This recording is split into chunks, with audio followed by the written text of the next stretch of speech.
But then somewhere throughout the project, they may feel a little bit uncomfortable, uneasy about having that flexibility available to whether it's to employees or businesses because all of a sudden they feel like they've lost visibility or control. What I found is I know everyone in mobility, flexibility has been a buzzword, and it's definitely been something I've been hearing for a number of years, but that's still something that companies are trying to look at and get right. And I think with flexibility, when looking at a cost angle, it can actually have almost two levels of benefit. It gives the employee the ability to, choose some of their own relocation components, so it feels like a more tailored arrangement for them. But equally, I think I remember some of, the old school policies where everyone got exactly the same thing, and you would end up actually companies wasting money if employees didn't utilize some of those items. So I think the introduction and the continuing importance of flexibility definitely leans into that cost effective angle as well. Yeah, that's a very interesting point because I think in principle I agree that flexibility is a very convenient tool to try to balance aspiration and affordability. However, my my conversation with some clients here Mm. related to flexibility, it's kind of how it usually would go. They came to us saying that, oh, flexibility is something that we want to explore because they know that's sort of what a lot of companies are looking into or have adopted, and they want to do something similar. Mm. But then somewhere throughout the project, they may feel a little bit uncomfortable, uneasy about having that flexibility available to whether it's to employees or businesses because all of a sudden they feel like they've lost visibility or control on cost. Mm. And I know in our line of work, we understand that you can also create certain structure around flexibility to address those issues. Uh, but those sort of are some potential issues that I've heard from clients when they really need to look into creating flex benefits or flex items within their policies. Do you notice that in your conversations with clients or working on these projects in your region? Yeah, I think it's really interesting what you said is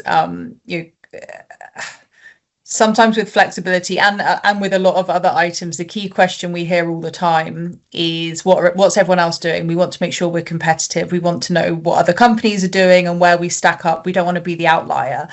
Right. So I don't think that question is going anywhere, which is great. It means we end up doing a lot of benchmarking for clients. And but what I always say once we've done benchmarking, so against other companies and the data we hold just to see where they line up, is I always say before I go into the results, look, even if there are some areas where you're above or below what other companies are doing, you don't have to. This is a guideline. If this doesn't necessarily work for your company, for your company culture, your company structure, you don't want to be a cardboard cutout of what everyone else is doing. It's useful to have it as a reference point. And I know, Jason, you and I were talking before about how it's important to keep letting clients know they don't have to fit into a box. It's a useful reference tool, right? Yeah, yeah, I completely agree with that. And I like your what you just said, well, in your conversation with clients when it comes to benchmarking, that basically setting the expectation that look, benchmarking is useful information, but really, the scenario that you see from these benchmarking results may not really be applicable to your program. So really take it with maybe just a slight bit of grain of salt. And I personally try to sort of have that type of exhibition set up with my clients when they come to us and say, "Hey, I was wondering if you guys had any benchmarking information uh, Mm-hmm. on our industry specific policy practices."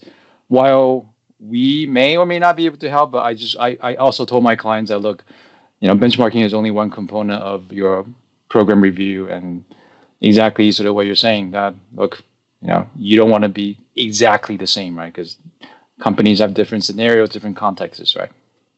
Absolutely. And I think What's really interesting is that I always try and start conversations with clients around, okay, what's the broader company goals? What's the broader company strategy? Because if mobility functions are getting pressure for, reducing costs or being more cost effective, that's one thing. But if your kind of broad company, culture, the values that are splashed all over the website saying, we provide a all bells, all whistles package for our employees, we do the utmost, and then you're looking to create a really cost streamlined policy, actually, are you going to create some disconnect between what your policy does and what your broader company goals, especially around employee experience, is trying to achieve? So I think it's fascinating to me the amount of times you kind of show those companies strategy, etc., at the start of a presentation, and people are like, oh, they've kind of missed, they're so in the weeds of what they're doing in the mobility piece that they've kind of missed that jump between that and the broader company goals.